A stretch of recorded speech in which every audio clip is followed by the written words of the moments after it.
What's up guys, Houndish here, and today, Act 3 is only a couple of weeks away, less than that actually, with the final part of Revenant dropping on January 7th, so I know many players are down in the dumps at the moment, understandably. However, some new stuff is indeed coming, so if you want to know exactly what we're going to get for Act 3 of Revenant, we can break down the vast majority of it here in the video. So we'll touch on some important dates and events occurring in Act 3, one of them which will give us access to some unobtainable adept rewards. On top of that, we're getting the new exotic mission, so there'll be an exotic reward there, upgrade catalysts, and a couple of additional Revenant weapon drops, as well as sandbox tuning that we'll see in the early part of 2025. So if you are curious to know exactly what we're going to see for Act 3, we'll break it down in this video. Also, let us know your thoughts on it in the comment section. Now though, let's get into it. Importantly, Act 3 begins on January 7th. That will conclude the Revenant storyline, all of which should be playable immediately, plus we'll get the exotic mission, a couple of new weapons,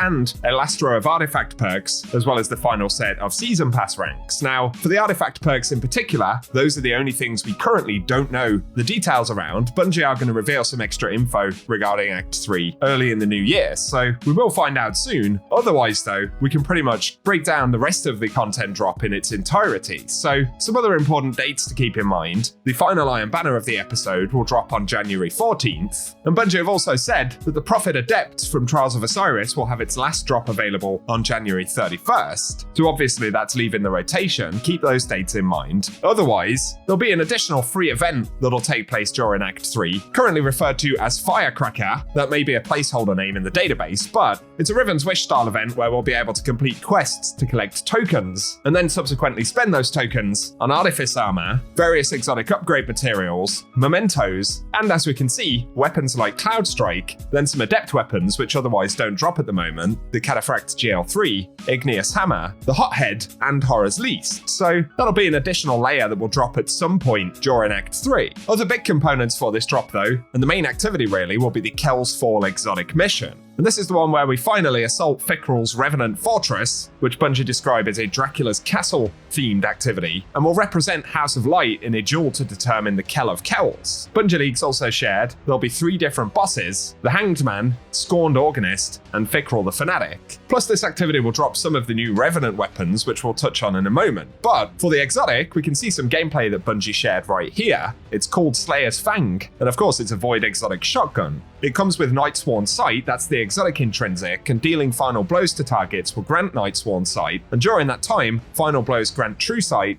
and reload speed and precision damage is increased, as well as submunitions being able to weaken targets. Then it has the Heart Piercer trait, and rounds from the weapon shatter into submunitions on impact, which is strong against Overload champions. So that'll be the base weapon, and we'll probably be able to get access to it on day 1 of Act 3. Then beyond that, there'll be upgrades for catalysts on the weapon, which will include Repulsor Brace, Stats for All, Cascade Point, and Loose Change. So it is a weapon that players are curious to check out, and presumably we'll be returning to that exotic mission to do the upgrades week over week. So let us know if it's one you're looking forward to. Otherwise, there'll be a couple of new legendary weapons added to the Revenant pool, so that'll include the Red Tape, which is a stasis lightweight frame scout rifle. You can see the perks on screen. Column 1 gets Rhyme Stealer, 4th times the charm, Demolitionist, Closing Time, Keep Away, Lone Wolf, or Attrition Orbs. Then the second slot can pair those up with Headstone, Focused Fury, Adrenaline Junkie, High Impact Reserves, Explosive Payload, One for All, or Rampage. So there'll be a couple of nice combos there on that. Otherwise, we'll also get the Heretic's Fervor, which is a status aggressive frame rocket launcher. Slot 1 can get Field Prep, Autoloading Holster, Rhyme Stealer once again, then there's Tracking Module, Lone Wolf, Quick Draw, or Slide Shot. And in the second slot, according to the database, it can get Chill Clip, Explosive Light, Vorpal Weapon, we have Frenzy, Bipod, and Harmony. Interestingly, in the database at the moment, it actually lists Quick Draw as being available in both slots. I'm not sure if that's an error, but those are a couple of additional weapons for Revenant which will be added to the pool, and essentially will complete the entirety of the loot table for Revenant. So let us know your thoughts. Also keep in mind, with Heresy, the final episode dropping on February 4th, Act 3 will actually be the shortest that we've seen, at only 4 weeks long, so it isn't going to be a long period of time before we get another content drop.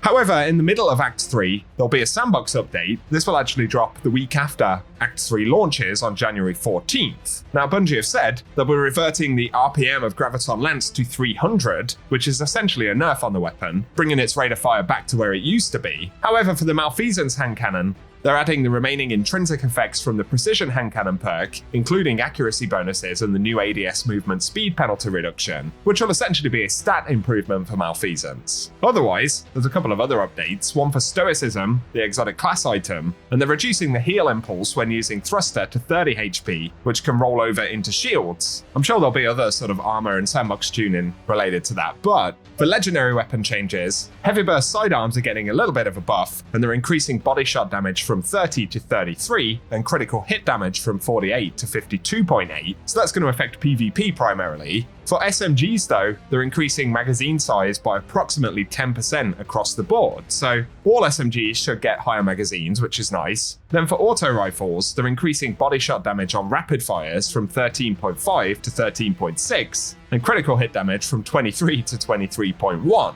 Then on high-impact pulse rifles, they're reducing body shot damage from 22 to 21.5, critical hit damage from 39.6 to 38.7, and they're reducing the ADS damage fall-off scalar from 1.7 to 1.6. Additionally, for lightweight pulses, they're increasing body shot damage from 17 to 20.4, and critical hit damage from 31.4 to 31.6. So most of these changes are sort of fine-tuning, largely focused on PvP, but for precision hand cannons, the intrinsic hand cannon precision frame now also reduces your ADS movement speed penalty by 10%, so we'll be able to move a bit quicker there.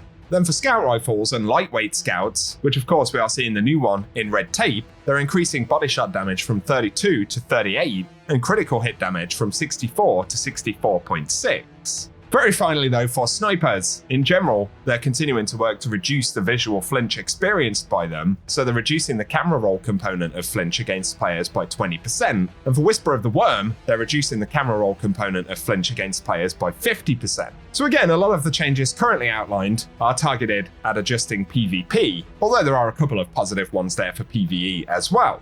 Otherwise, no doubt Bungie will add a couple of things to those patch notes when they go live on the 14th of January. Otherwise, once again, Act 3 for Revenant will kick off on the 7th of January. And as we mentioned, it's going to be a short act immediately before Heresy, and this is probably because of the holiday period. Bungie decided instead of dropping Act 3 like a week or two before Christmas, they're opting to do it a week or two after Christmas, which has dragged out Act 2 even more, but does mean that we get a couple of content drops relatively quick for the new year. So that is at least something, and no doubt Bungie will be talking about Heresy during the time that we're playing Act 3 anyway, so I'll keep you posted on all of that. It certainly won't break the mold on what we can expect from Revenant content, although the exotic mission in itself could be a pretty good experience. We'll just have to wait and see. So let us know your thoughts down below, guys. If you found the quick recap useful, a rating really does help us out as well. Otherwise though, if you want to be kept up to date with everything related to the game, get subscribed to the channel and I'll keep you posted. For now though, thank you for tuning in, and I hope you guys have an awesome day.